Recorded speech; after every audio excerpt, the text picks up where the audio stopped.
ముందుగా electronic media digital media ప్రతి ఒక్కరికి కూడా పేరు పేరున నమస్కారాలు తెలియజేసుకుంటున్నాను.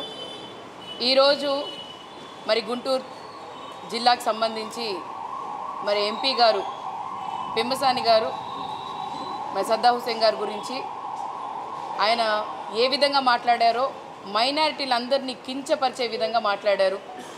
నిజంగానే అలాంటి ఎంపీ క్యాండిడేట్ని టీడీపీ వాళ్ళు ఎలా ఎంచుకున్నారో తెలియదు. ఆయన ఒక ఎన్ఆర్ఐ యుఎస్ బేస్డ్ మరి సిటిజన్ కాబట్టి ఆయన ఏంటంటే అక్కడ గురించి ఆలోచిస్తున్నారు. ఇక్కడ స్థానికం గురించి ఆయన ఆలోచన లేదు. ఆయన ఇక్కడికి వచ్చి సద్దా హుసేన్ గారి గురించి మేమందరం ఒక రోల్ మోడల్గా తీసుకున్నాం. ఎందుకనంటే మీరు చూసుకుంటే పార్లమెంట్లోనే ఖురాన్ తీసుకుని వెళ్ళిన వ్యక్తి చిరునవ్వుతోనే మరి హ్యాంగ్ చేస్తున్నప్పుడు దాన్ని సంతోషంగా తీసుకొని ఆయన చనిపోవడం జరిగింది. ఇవన్నీ మరి ఆయనకు తెలియదు, ఆయన చరిత్ర గురించి తెలియదు, ఆయన చేసిన మంచి గురించి తెలియదు. ఆయన ఒక్కటే గుర్తుపెట్టుకున్నారు, నేను యుఎస్ సిటిజన్ని, అదేవిధంగా మాట్లాడతాను. అలాగే ఈరోజు బీజేపీ వాళ్ళు మైనారిటీని ఎంత ఇబ్బంది పెడుతున్నారు మీ అందరికీ తెలుసు. మరి అదేవిధంగా ఆర్ఎస్ఎస్ మనోభావాలు ఉన్నవాళ్ళు ఈరోజు అలాగే ఇంప్లిమెంట్ చేస్తూ వస్తున్నారు. గుంటూరు జిల్లాలోనే నిజంగానే ఎంపీ క్యాండిడేట్ని డబ్బు పరంగానో లేకపోతే అసలు అవగాహన లేని వ్యక్తిని తీసుకొని వచ్చి ఈరోజు గుంటూరు జిల్లాలో మరి ఎంపీగా నుంచోబెట్టారు.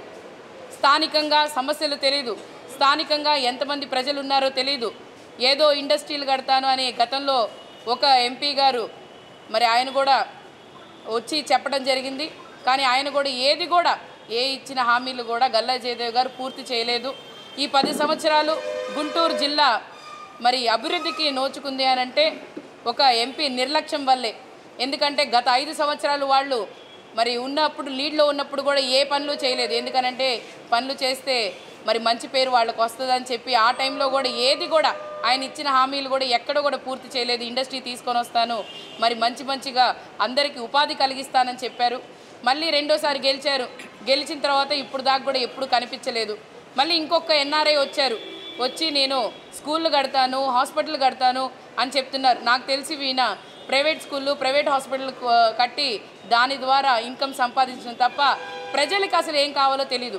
స్కూల్లో హాస్పిటల్ అంటారా, మా నాయకుడు జగన్మోహన్ రెడ్డి గారు అయితే మరి అంతా చేసి చూయించారు. నాడు నేడు వల్ల గవర్నమెంట్ స్కూల్స్ డెవలప్మెంట్ కానీ ప్రతి ఒక్కటి చేశారు. మరి టీడీపీ వాళ్ళైతే నిజంగా చాలా ఇబ్బంది పడుతున్నారు. ఏ విధంగా అనంటే జగన్మోహన్ రెడ్డి గారు ఖచ్చితంగా గెలుస్తారు, ఏ విధంగా వాళ్ళని తిప్పికొట్టాలి అనంటే వాలంటీర్స్ గురించి కూడా వాళ్ళు చెప్తున్నారు.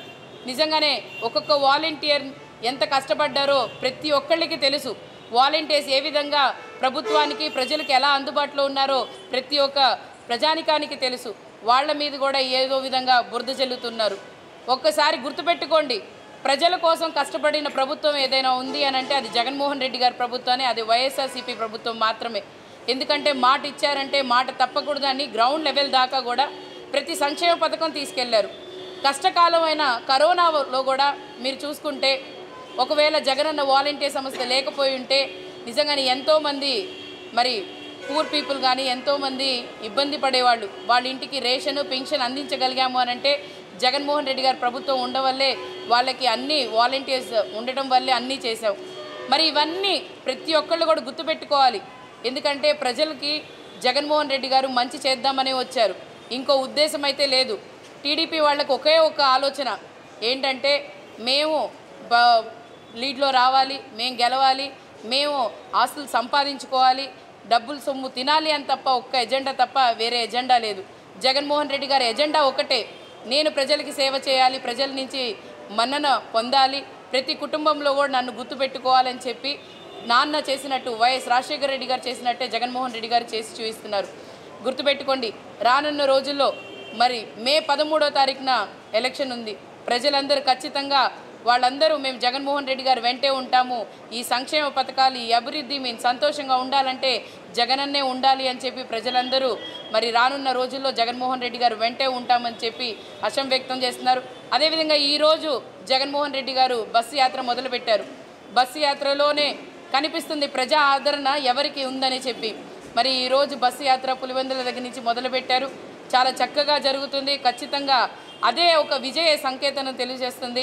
ప్రజలందరూ జగన్మోహన్ రెడ్డి గారికి వెంట అలాగే వైఎస్ఆర్సీపీ వెంట ఉండాల్సిందిగా కోరుకుంటూ సెలవు తీసుకుంటున్నాను.